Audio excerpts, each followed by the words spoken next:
Okay everyone, welcome to the first episode. Today we're going to get the basics sorted and we're going to get the project set up. So let's do this. So your first thing you want to do is open up Roblox Studio and then hit this new up here. And now you'll get templates for loads of games that you can start with. Now we're going to be making this game from scratch, so I'm going to click the classic base plate for now. And now as you can see we've got a new project made, but the project is named Classic Base Plate. And we don't want that, so what we're going to do is we're going to click Game Settings, and then we're going to hit Save to Roblox. And now it's going to ask us to title our game, so we can call it whatever we want. I'm going to call it Find the Marker, just for now. And of course you can get a description over here. The genre, you can choose the genre, which for us would mainly be adventure, maybe a bit of town and city. It all depends. For now I'll just leave it as all. You can choose the devices you want to release on, and you can choose whether or not you want Team Create on. And I have already made a previous video on Team Create. You'll be able to find that video top right of the screen right now. So anyway, I'm going to disable that and hit save. Okay, and now our project is set up. Now if you go back to the game settings, you can do loads more, such as game icons, stuff like that. But I'm going to leave that out for now. And I'm going to set up the basics. So let's set up a spawn point for the players. So under the home tab up here, you will see part. Now what we can do is we can open this. You'll see we've got blocks, spheres, wedges, corner wedges and cylinders. Now I'm not going to go through modelling too much in this series, so I'm just going to quickly make a very basic spawn location. So I'll put a timestamp on the screen now. You can skip to if you would like to just skip straight to making the spawns. Okay, so what you can see is by clicking this, we get a part appear. Now you can hit F on your keyboard to just straight away look at it. It will zoom you to it.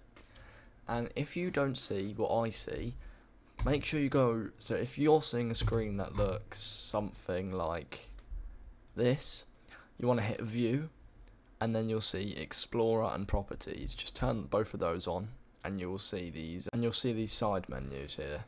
Now on your right, this Explorer, I'm going to actually hit Model and then Scale, and we can drag this out to scale it to our liking.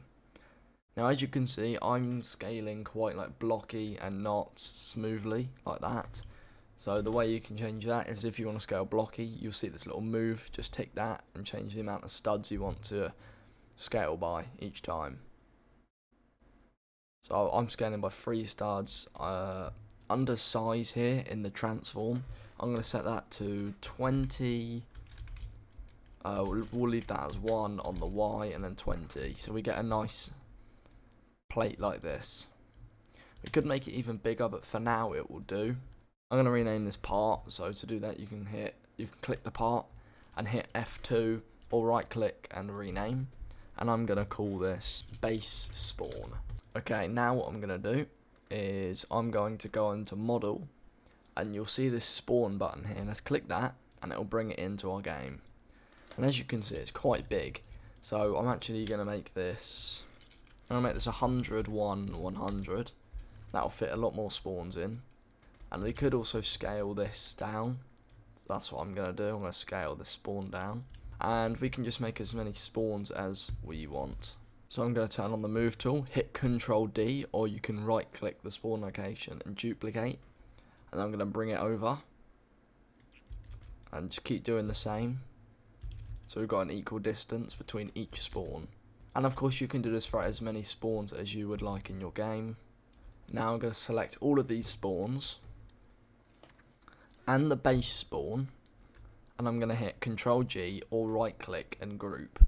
This will put it all into one model. So then we can rename this model. Remember names, F2 or right click rename. And I'm going to call it spawn. Just like so. This is my little spawn area. So now as you can see, we've got these spawns here. Now if you don't like the way they are, you can open these up, remove the decals. Now what you can do is you can select, also hit this top one, hold shift, select the bottom one. And you can go over and you can change the colour of them if you fancy doing that. So we could change the colour, or I'm going to hit transparency and click 1, and then they won't even be able to be seen by the user. But I like having them there. I like having colour, so I'm going to make it a nice kind of greeny colour, like that. I like that. And in this base plate here, base spawn, I'm just going to make it maybe blue, I don't know. So there we go, that is the basics I wanted to get done today. Just kind of setting up the project ready. So if we was to hit test and then play now, we will spawn on one of these green pads. It will be random. So yeah, we're here, spawned on this one. Now if we play again, it will spawn us on a different one. And of course, the more players you're going to have in your game, the more different, like the more spawn pads you're going to want. So there we go, that is done now everyone. So thanks for watching, I hope you did enjoy this video. In the next episode, I think we're going to get started on developing a map, just so that the user can kind of walk around, so there's actually places to hide these markers.